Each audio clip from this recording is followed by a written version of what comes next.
जय श्री कृष्णा। जय गुरुदेव। कक्षा 10 के सभी विद्यार्थियों का स्वागत और अभिनंदन है। और हम बात कर रहे थे कक्षा 10 की भूगोल की पुस्तक।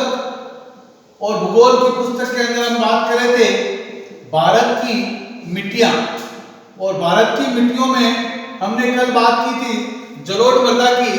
और आज बात करेंगे भारत की 8 जो मिट्टियां हैं उनमें से मिट्टी नंबर 2, जिसको हम लोग काली मिट्टी या काली मृदा के नाम से जानते हैं।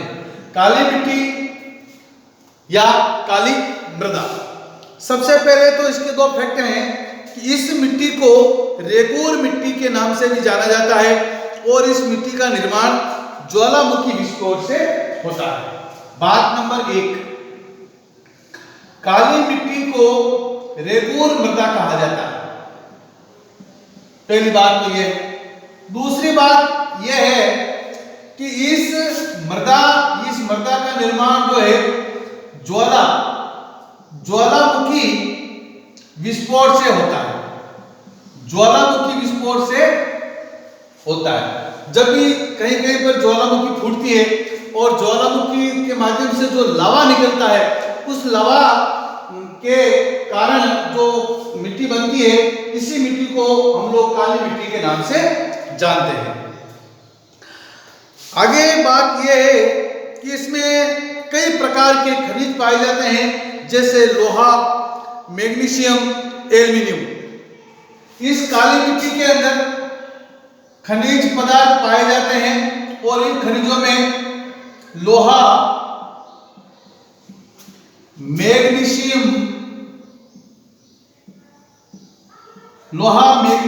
और एल्यूमिनियम, ये 3 प्रकार के खनिज जो है काली मिट्टी में पाए जाते हैं। काली मिट्टी को रेगूर मृदा कहा जाता है। काली मिट्टी ज्वालामुखी विस्फोट ज्वालामुखी विस्फोट के कारण इसका निर्माण होता है। खनिज, इसमें कई प्रकार के खनिज पाए जाते हैं, लोहा, मैग्नीशियम और एल्यूमिनियम। इसके बाद में ये मिट्टी जो है गीली होने पर फूल जाती है और सूखने पर ये धीरे धीरे सिकुड़ जाती है। ये मिट्टी जो है कृषि में कपास के लिए उपयोगी है। काली मिट्टी सबसे ज्यादा कपास की खेती के लिए उपयोगी है।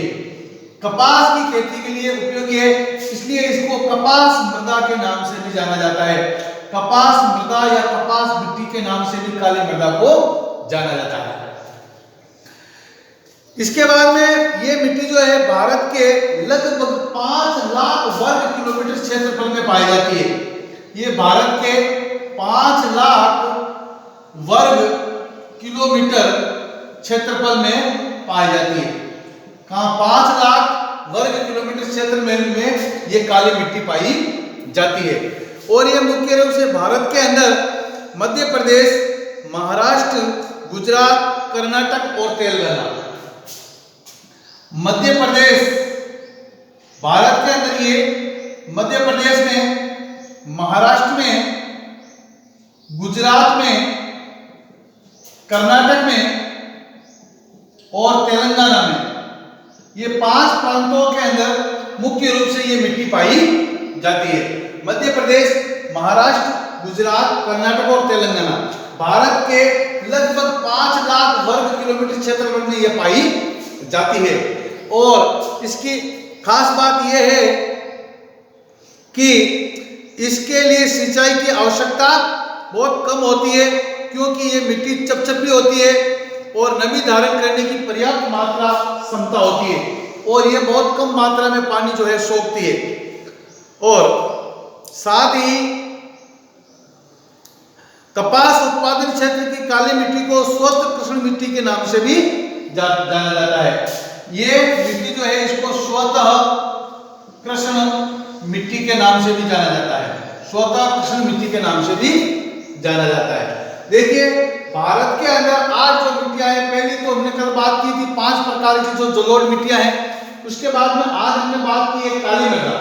काली मिट्टी या काली मृदा जो है इसको रेगूर मिट्टी या कपास मिट्टी या स्वतः कृष्ण मिट्टी के नाम से जाना जाता है। इसका निर्माण ज्वालामुखी विस्फोट से होता है और इस मिट्टी के अंदर 3 प्रकार के मुख्य रूप से खनिज पाए जाते हैं, लोहा, मैग्नीशियम और एल्युमिनियम। ये भारत के लगभग 5 लाख वर्ग किलोमीटर क्षेत्रफल में ये मिट्टी पाई जाती है। मध्य प्रदेश, महाराष्ट्र, गुजरात, कर्नाटक और तेलंगाना, ये 5 जो राज्य हैं, इन 5 राज्यों के अंदर ये काली मृदा पाई जाती है। इसके बाद में हम आगे बात करते हैं भारत की अगली मिट्टी की, और इस मिट्टी का नाम है लाल मिट्टी। कौन सी मिट्टी? लाल मृदा या लाल मिट्टी। ये मिट्टी जो है आपके इस प्रकार की मिट्टियां मध्य प्रदेश के बुंदेलखंड क्षेत्र से ध्रुव की दक्षिण तक पाया जाता है और ये भारत के लगभग 2 लाख किलोमीटर वर्ग क्षेत्रफल में पाई जाती है। 2 लाख किलोमीटर वर्ग क्षेत्रफल में ये मिट्टी पाई जाती है। लाल मिट्टी जो है भारत के काली मिट्टी 5 लाख वर्ग किलोमीटर क्षेत्रफल में और लाल मिट्टी 2 लाख वर्ग किलोमीटर क्षेत्रफल में भारत के अंदर पाई जाती है। और ये जो है मुख्य रूप से आंध्र प्रदेश, छत्तीसगढ़, मध्य प्रदेश, आंध्र प्रदेश, मध्य प्रदेश, महाराष्ट्र, आंध्र प्रदेश, मध्य प्रदेश,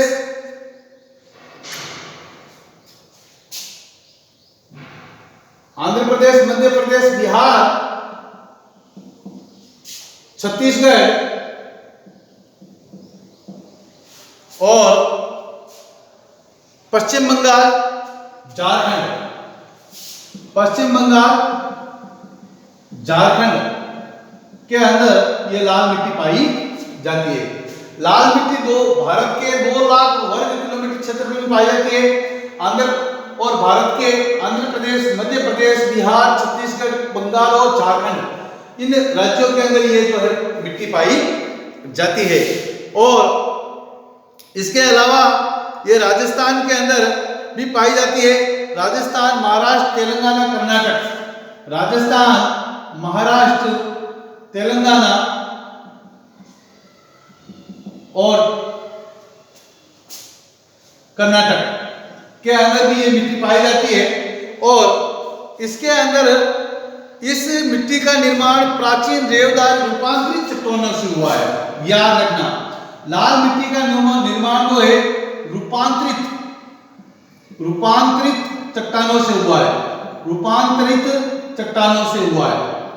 रूपांतरित चट्टानों का मतलब यह है कि चट्टानें मुख्य रूप से 3 प्रकार की होती है, कायांतरित चट्टानें, रूपांतरित चट्टानें और अवसादी चट्टानें।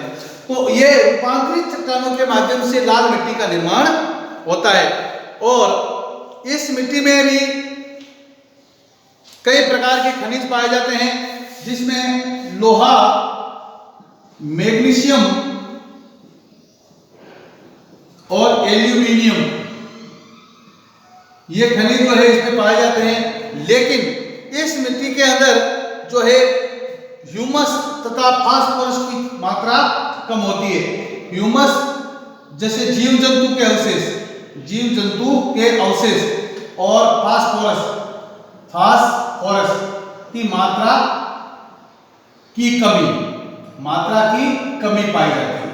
ये लाल मिट्टी की विशेषता है। लाल मिट्टी भारत के 2 लाख वर्ग किलोमीटर क्षेत्रफल में पाई जाती है। यह आंध्र प्रदेश, मध्य प्रदेश, बिहार, छत्तीसगढ़, पश्चिम बंगाल, झारखंड, राजस्थान, महाराष्ट्र, तेलंगाना, कर्नाटक के राज्यों में पाई जाती है।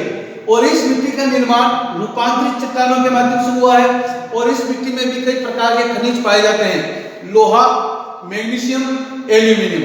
इसी के साथ इस मिट्टी के अंदर ह्यूमस अर्थात जीव जंतु के अंश और फास्फोरस की कमी होती है।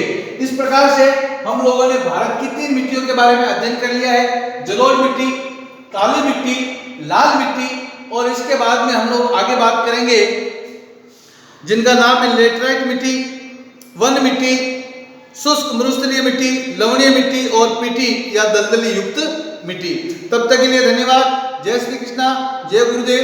आप सभी का जीवन सुखी और मंगलमय हो, ऐसी हम गीताधाम गुरुकुल परिवार कामना करते हैं।